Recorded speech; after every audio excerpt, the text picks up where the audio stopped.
There are 736 foreign criminals in the total absconder pool for foreign national offenders. 736 foreign criminals who have been released from prison and then absconded before deportation. Rapists, murderers, paedophiles. They were meant for deportation but have escaped into the community. What happened just yesterday? 2 Afghan illegal migrants jailed for raping a schoolgirl. The footage exists. She filmed herself during the rape. Even the men's barrister warned it would lead to disorder if it was released, as it was so horrific. "You're going to rape me," the girl cried as she was dragged away. The scale of illegal immigration and its impact on our country is simply not understood in this Parliament, nor do most members even care. British people are genuinely scared. Women are frightened to go into their towns alone. Parents are terrified to let their children walk to school. It's getting worse and worse and worse. The British people are not stupid. They can see their communities radically changing, and they can feel their streets becoming more unfamiliar, more dangerous, more menacing. All whilst the Home Office deliberately conceals the true extent of the change from our citizens. I am contacted by dozens and dozens of women who genuinely fear for their lives, and they feel ignored by this place. Ignored by those who are supposed to represent and protect them. Ignored and abandoned. Thrown to the wolves in pursuit of some sick, multicultural experiment that is being forced on our people. One that has very real-world consequences. What happened just yesterday? 2 Afghan illegal migrants jailed for raping a schoolgirl. The footage exists. She filmed herself during the rape. Even the men's barrister warned it would lead to disorder if it was released, as it was so horrific. "You're going to rape me," the girl cried as she was dragged away. She screamed for help and begged not to be taken. One of the migrants gagged her with his hand. The Afghan men forced her to perform sex acts in a secluded area. She is heard screaming for help. She calls for her friends. She wants to go home. She's pleading for help from passers-by. None came. Can you imagine her horror, her fear, her desperation? Think if it was your daughter. How would that make you feel? The girl was then pushed to her knees before being brutally raped. Another, one of too many. Last year, a 35-year-old Iranian small boat migrant raped a 15-year-old girl in an alleyway.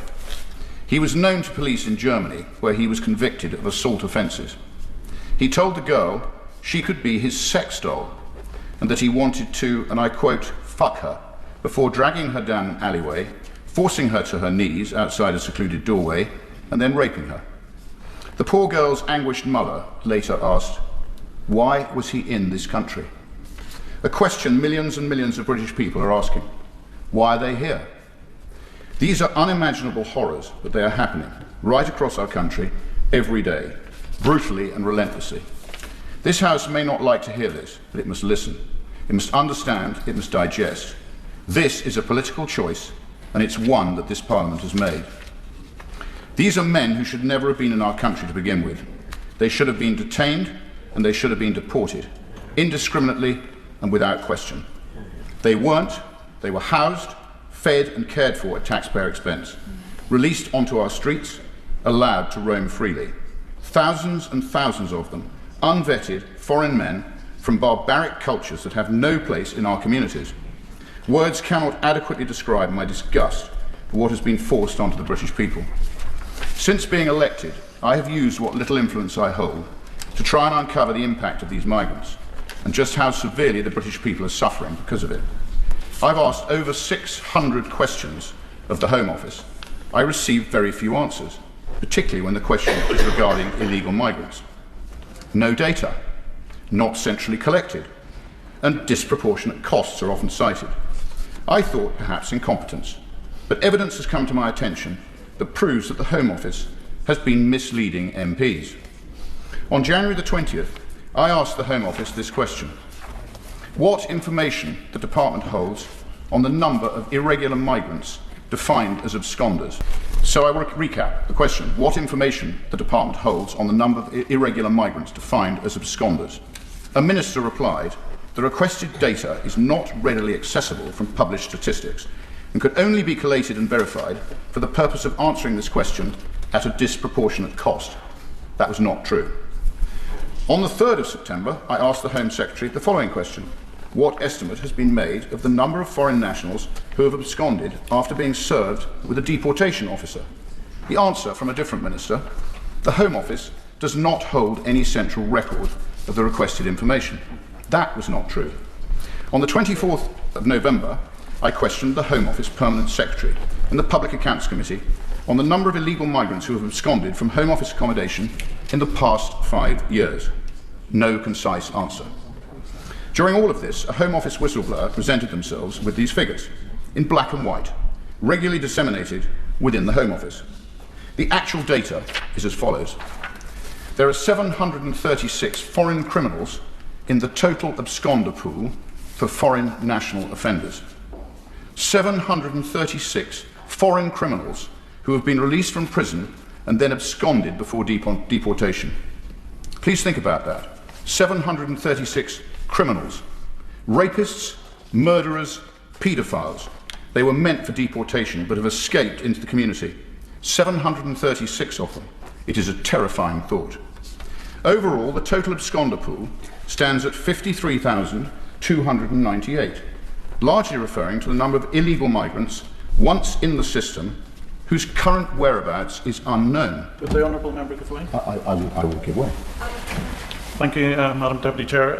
Thank the Honourable Member. With 53,000 illegal immigrants who have absconded with no address and 736 ones that have committed crimes and have absconded, would the member agree with me that this government has lost control of its borders, it's lost control of its immigration policies, and it's lost all credibility when it comes to immigration issues? I thank the Honourable Member for his very helpful intervention, and I do agree. Unvetted and unknown men, sex pests, misogynists, even far worse. In our communities, on our streets, near our schools, in the thousands and thousands. This is a national security emergency and must be treated as such. The evidence is undeniable. I have seen it. The Home Office documents, in Home Office documents. It exists, it is real. The figures were not even disputed by the Home Office. They simply told the Telegraph the following. The Home Office has refused to confirm whether the figures are accurate, saying it does not comment on speculation. This is not speculation. This is cold, hard data. The numbers, which demonstrate quite spectacularly how the Home Office has failed to keep the British people safe. It is an outrageous scandal that this information has been deliberately hidden from the British people. We deserve to know the facts. We deserve to know what is being forced onto our communities. The answer is staggering. 736 foreign criminals. Gone, disappeared. 53,298 illegal migrants. Gone, disappeared. My questions. Where are they now? What is the Minister doing to detain them? Where did they come from? What are their convictions? How has this been allowed to happen? I can count, thank you. Why did the Minister mislead the British people? Who is being sacked? Will the Minister... Order! We don't need commentary from a sedentary position. And to remind Mr Lowe, we do not accuse other members of misleading the House. So please refrain from using such terms and please check your language. Will the Minister now commit to publishing these figures on a regular and transparent basis? Or will I have to continue exposing it? Further whistleblowers have already come forward with additional information, and I thank them for that. My warning to the Home Office and other departments is this. Be very careful about any further misleading statements. There are many decent people in the civil service who will not tolerate it, and I want them all to know that they have a safe and secure channel to release this information publicly through me. Sunlight is the best disinfectant, and this festering, rotting mess desperately needs to be disinfected. So I have just one final question for the Minister. What else is the Home Office lying about? Mr, have you finished your... we spoke about this earlier on. We do not accuse each other of misleading. We do not accuse each other of lying. There are very different ways of framing those questions. And that... Order. If I needed your help, I would have asked for it. So, Mr Rupert Lowe, this is a very serious subject. So we have to make sure that our language is appropriate and serious too. I will now give the time to the Minister. No doubt you want to intervene on the Minister. Please keep your language in check.